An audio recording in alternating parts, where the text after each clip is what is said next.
Mr. Kyagulanyi ani amuwadde layini y'omu maaso mu muzikiti bannaaye? Mwagala tukola ki? Abasiraamu mwagala tukola ki? Mukulu Kyagulanyi Breaking news mawulire hasi malungi eri abaana ba National Unity Platform wetwogerera saawa zino eno. His Excellency Robert Kyagulanyi the President of Uganda omulonde ebibye hasi birungi abasiraamu kye bamukoze ndowooza bano be bayita aba assistant fathers oba assistant gods ambakulitidde hamwasa ogenda kubanga obanyonyoka kye bamukoze nti lwaki bamutadde ku line eyesooka omukulu Sheikh Kiti naye nga tetunagendayo akavidiyo kana badisa bukampele kalaka nkaso tambula katukira bonna bandika dokumanya kweno information naddala abana ba National Unity Platform ba comrades team Bobi Wine wamu n'abasiraamu kozi nalabye video gye twasembyeyo kola bambi basanyukidde nnyo Bobi Wine okubeera nga ayagala eddiini y'obusiraamu kitegeeza Allah anaatera okumukyusa entema n'okuholwaliro nga bwe nkugambye waliwo ba assistant gods oba ba assistant Allah basobodde okuvaayo ne batabukira Bobi Wine bagamba kino gwe Bobi Wine lwaki obeera ku line esooka tokimanyi nti nno Allah yagamba nti no line ya mugezo nnyo biki boogedde bigambo bingi nga mulabi Wonderboy UGC kyolowooza ku zino ensonga Bobi Wine kyakoze akituufu oba nedda wadde agala Bobi Wine akirire wadde ku line esemberayo ddala oba nedda nganze ku nganze nange kuba ndi musiraamu kiraba nga obutalina buzibu bwonna kozi n'ekirala basalidde bweru era badde bagala okuhonalinga Bobi Wine kozi kyeyakoledde abasiraamu olunaku olwo lwabadde lwamaanyi soko njagala owulize bana basibi kye badde bagala okutambuza mali tuyongereyo ne video yaffe eno. Mr. Kyagulanyi ani amuwadde layini y'omu maaso mu muzikiti bannaaye? Mwagala tukola ki? Abasiraamu mwagala tukola ki? Mukulu Kyagulanyi lwaki mumutadde mu layini y'omu maaso muswala? Layini y'omu maaso mu busiraamu layini nkulu nnyo. Omuntu ayimirira mu layini y'omu maaso muswala mu muzikiti abasooka ku layini esooka ovudde ku imaamu layini eddako eyo olina okuba nga ofunye bulungi wuzu, olina okuba nga wanaabye bulungi janaba, olina okuba nga bye basoma obitegeera. In case imaamu alina kye yeerabidde nga alina aya gy'asoma ng'ogenda kumujjukiza. Eyo layini nkulu nnyo mu busiraamu. Abayimirira ku layini eyo olina okuba nga oli mumanyi nga watoola shahada ng'oli mukkiriza ng'oli mumanyi. Naye mukulu Kyagulanyi lwaki mumutadde ku layini y'omu maaso nga ebyo byonna byemmenye talina kyayinako na kimu? Obusiraamu mwagala kubukola ki bannaaye?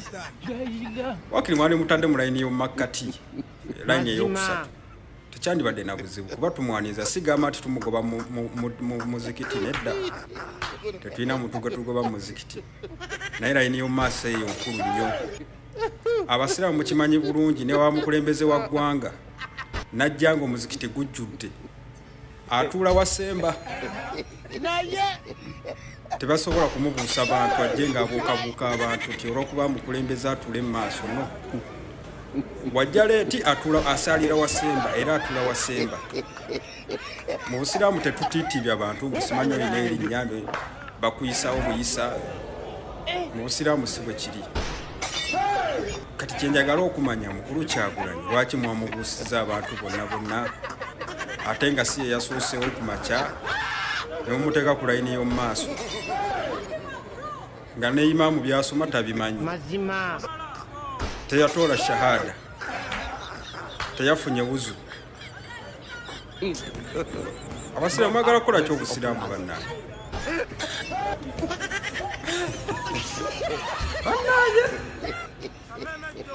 Bagenda kugamba mbu nze wakubiri wa Katonda naye nze njogera mazima bannaaye kyendabye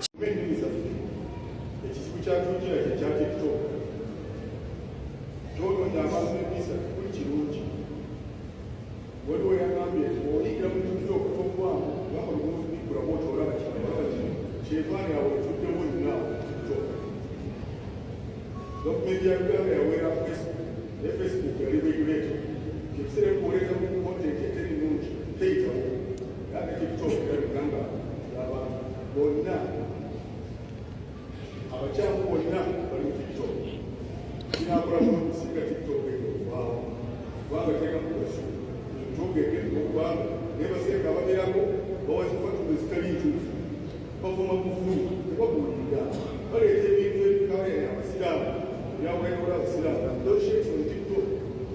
I'm misleading them. Most of them, they bring fetish things to disorganize the Muslims. In Ramadan, they are talking about small things, this one, in Swara, this. Which are not the basis of our lives, but they are using disorganized discrimination of the Muslim Ummah. No Rachel, who's a lot of us,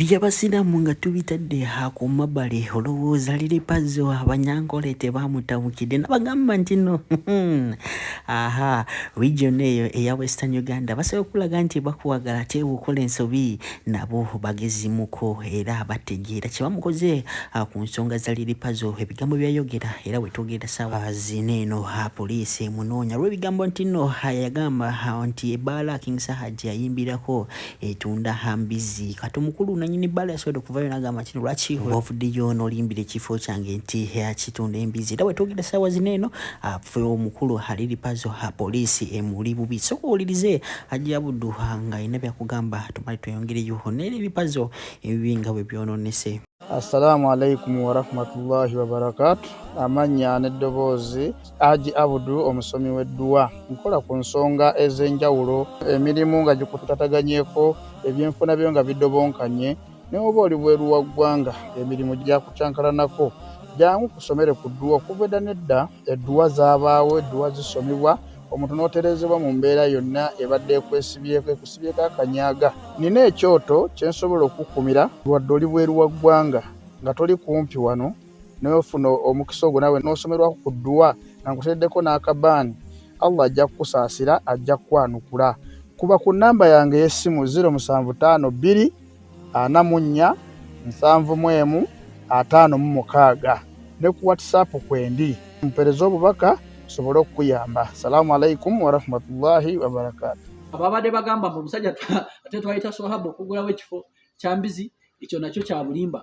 I want people to always make research kugamba mbugene kuba abantu amawulire ngate nga siga bulimba ndoboza mukitegeera. So we were launching Kanuzire Lounge and Food Hub. Muno mulimu buli kika kya mmere. It is a food hub. Maybe if the English is so difficult for people, but it is not a pork joint as people were claiming mbawulire byona abadde mbiraba.